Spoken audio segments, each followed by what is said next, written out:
Hi, my name is Mark Bacuzzi, and this is my presentation, a UAP contact simulation, an AI-based game framework for interpreting non-human intelligence. Imagine you woke up one morning and across all your devices from all major outlets, you're seeing a series of unusual symbols, and scientists had confirmed that these symbols were coming from outside of our solar system. This is the situation that this game tries to simulate. But before we get into the details of the game, I want to talk a little bit about the framework so we have a better understanding of what's going on under the hood. So let's start with the game premise. Players are attempting to establish contact with a non-human intelligence using only graphic symbolic communication, no human language. The goal is to gradually build a shared lexicon, learn about them, and exchange information about our civilizations. The heart of the game is the alien backstory system. At the start of each new game session, the AI secretly generates an NHI's backstory using random picks from 4 categories: biological, organization, disposition, and motivation. Some examples of these backstories include seed bearers, so a vast swarm of luminous beings that traverse the galaxy, planting life on barren systems, viewing themselves as gardeners of the cosmos. Or the silent watcher, a lone machine intelligence observing countless worlds, gathering data but rarely intervening, seeking ultimate understanding of universal patterns. Or maybe something far less benevolent, like the devourers, a relentless swarm of biotech organisms that strip planets of their raw materials to feed their ever-growing mass. In total, there are 144 possible combinations with an innumerable number of subtypes that can be generated for each scenario. Let's talk about the rules. Messages are sent and received as images. No words, letters, or direct human writing system. Symbols can represent objects, actions, states, or abstract concepts. Meanings are clarified over time as symbols get unlocked for the player. So let's look at this unlocking mechanism and how the joint lexicon is built. When the player successfully interprets a symbol in context, the AI unlocks it with core meaning, secondary meanings, and cultural nuance. These become the player's toolkit for deciphering future messages. The player can also teach the NHI new symbols, which they might use later in replies. So let's look at the game flow. After the initial message is received from the NHI, the player sends a symbolic or pictorial message back. The NHI replies in their style, influenced by how they interpret the meaning of what was sent. The player interprets the reply, the AI confirms whether the player is correct or gives clues, and the lexicon is expanded as needed. So what's the strategy?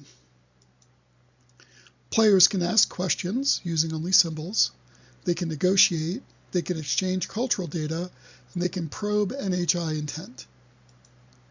The NHI, on the other hand, can reveal information about themselves, give instructions or requests, accept, decline proposals symbolically, demonstrate technology or concepts.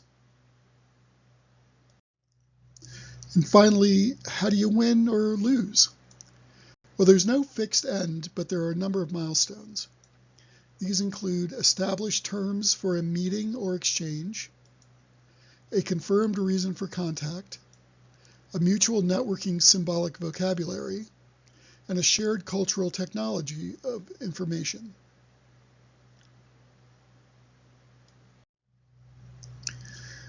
So now that we have a sense of what the game is and how it's played, let's dive into an example. Now this game can take hours to complete, so what I've done here is I've taken some high-level snapshots and relied on the AI to provide context so that this example could go quicker. So let's dive in. This is the initial image sent by the NHI. Now, this image is actually packed full of content, and it took quite a while for us to decipher it all. But here's how our galactic lexicon starts to become filled out. We learned about our home, the NHI home system or star system, movement, energy, and direction, that they use a base 3 numeric system, that the empty box means question or unknown. They gave a symbol for our sun, Sol, and a symbol for ascend, leave, or travel. We also were able to teach them the symbol for Earth. So with that lexicon in mind, what does this symbol mean? Well, the AI gave us a few options. Travel from night to day, a message about journeying from darkness into light, possibly symbolizing hope or enlightenment. A map of celestial events, a coded chart showing phases of the moon, solar positions, and planetary alignments for navigation. And an invitation, a symbolic request to meet at a specific cosmic location when certain astronomical conditions occur. Which do you think is the true meaning? Well, I went with the invitation. And it turns out that that was correct.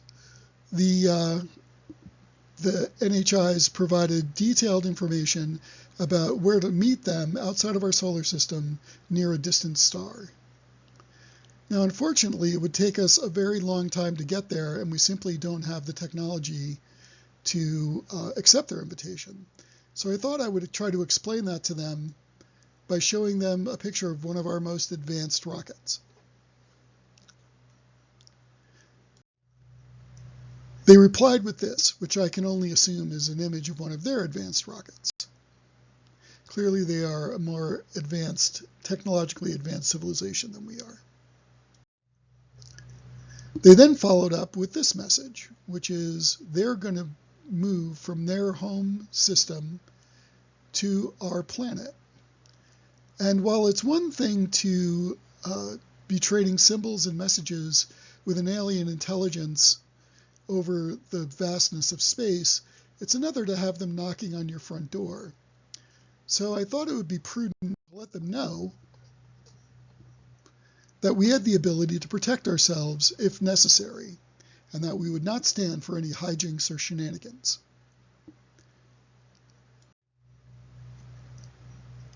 This was their reply. So asking the AI to provide some more details. The intended meaning, their primary star, their solar system, trajectory, movement, their approach, and danger or a boundary, warning, threat, or anticipated conflict.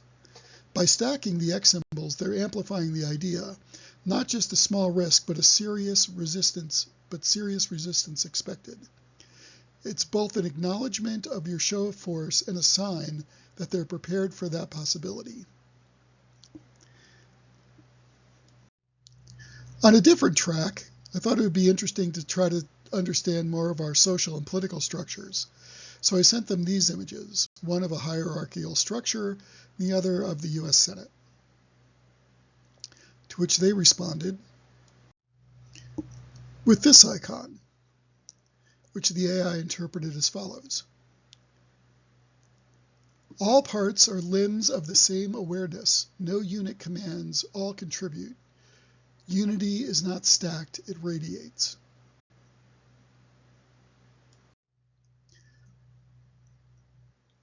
And then for a different piece of the conversation, I started sending them just images of our world, people, animals, plants.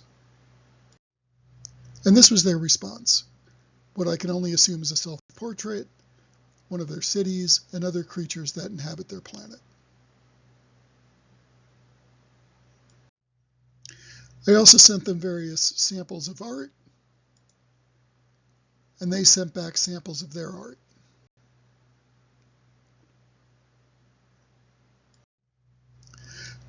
Finally, I thought we'd had enough exchange where I could just ask them what it was they wanted by coming here. So their planet, moving towards Earth, and the open question. And this was their reply. The AI interpreted it as follows: knowledge, transmission, and shared understanding. Core meaning: information communication, or the act of sending, receiving, understanding. Structure: circle, source or origin point of information, radiating arcs, emission, broadcast, or spreading of that knowledge. Secondary meanings: teaching, cultural exchange, or an act where any act where one consciousness enriches another. And finally, cultural nuance: knowledge is not static. The symbol always implies that what is shared will change both parties. For them, the act of learning is inseparable from the act of influencing. Knowledge towards Earth, to share and receive knowledge with Earth, was the final translation. And this symbol here, we came to learn later, meant incomplete knowledge.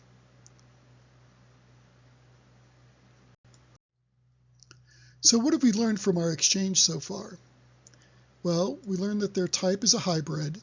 They're a fusion of biological life forms and machine-based cognition. Their bodies are composed of both organic tissue and self-repairing microstructures, nanostructures. Their organization is hive. They exist as a distributed consciousness across countless individuals. Each is like a node in a galactic neural net, but retains a degree of individuality for adaptability. Motivation. Knowledge. Their prime directive is the accumulation and exchange of information. They view contact with other intelligences not as conquest, but as the opening of a two-way data channel. And first contact philosophy. They approach new civilizations with caution, broadcasting symbolic primer message first. The symbolism is designed to be deciphered gradually, with layers of meaning revealed as mutual understanding grows. And I think that was well accomplished in this first part of the scenario. So let's look at some data that we were able to collect from using running different people through the simulation. Now, I don't have space on these slides for all the data, but we had 15 participants, and these are the kinds of things we looked at: symbolic comprehension, strategy used to decipher, common error types, hidden human-centered thinking, improvement over time. Were they able to get better at deciphering these symbols, and any unique mapping notes. To summarize the data across all the participants, in early tests with 15 players, we found that people could discern reasonable meanings for messages made only of symbols. They also got better at it over time. Most players used a guess and check approach, coming up with several possible ideas before choosing one that made the most sense. Interestingly, each player created their own personal but consistent way of connecting symbols to meaning, even without using words to explain them. When players guessed wrong, their mistakes often showed as human-centered thinking. So what did we learn about ourselves in this process? We default to our frameworks. Even when told no words, we instinctively impose human logic, like a plus sign meaning addition or an X meaning stop, without realizing that those are cultural assumptions. We prioritize what we value. We've chosen to show technology, cities, people, animals, and art. This says that we define ourselves by our creations, our environment, and the capacities for defense, and our capacity for defense. Fear and curiosity coexist. Many of our messages carry both welcome and warning, a reminder that our first instinct with the unknown is often to prepare for both cooperation and conflict. What are some of the broader conclusions about the world around us that we can draw from this simulation? Our planet is part of a larger network. Even if this simulation is fictional, it reinforces that we exist in a vast cosmic context, and our actions are signals to anyone listening. First contact would test global unity. In reality, any contact scenario would force us to decide if we speak as nations or as a single planet. Consciousness may not be uniquely human. This simulation hints that intelligence may emerge from forms unlike our own, collective, non-verbal, non-physical. Recognizing alien awareness may require us to rethink what counts as alive, intelligent, or even real. We may be surrounded by consciousness we simply don't yet know how to perceive. So just a few quick closing thoughts. In seeking to understand the other, we learn to understand ourselves, symbol by symbol, across the stars. This simulation is more than a game. It's a laboratory for exploring how we might bridge the vast gap between human and non-human intelligence. By working entirely in symbolic form, we strip communication down to its universal element and confront the limits of our own assumptions. The random alien backstory system ensures every encounter is unique, shaped by differing biologies, social structures, motivations, and dispositions. Through patient, iterative exchanges, players not only learn to speak with the NHI, but also gain insights into their own values, priorities, and cultural frameworks. Whether or not this type of first contact ever occurs, the skills, empathy, and perceptive development here prepare us for that possibility and remind us that in reaching for understanding across the unknown, we may find a clearer understanding of ourselves. Just a few quick acknowledgments. I'd like to thank Dr. Julie Beischel, my partner in all things, ChatGPT, Ryan G., supporters and friends of the Wimbridge Institute and the UAP Lab. This is SSC Program Committee for giving me the opportunity to present today, and of course our rescue dogs, Ada and Toggle. If you have questions, please feel free to contact me at mark@wimbridgeinstitute.com. Thank you.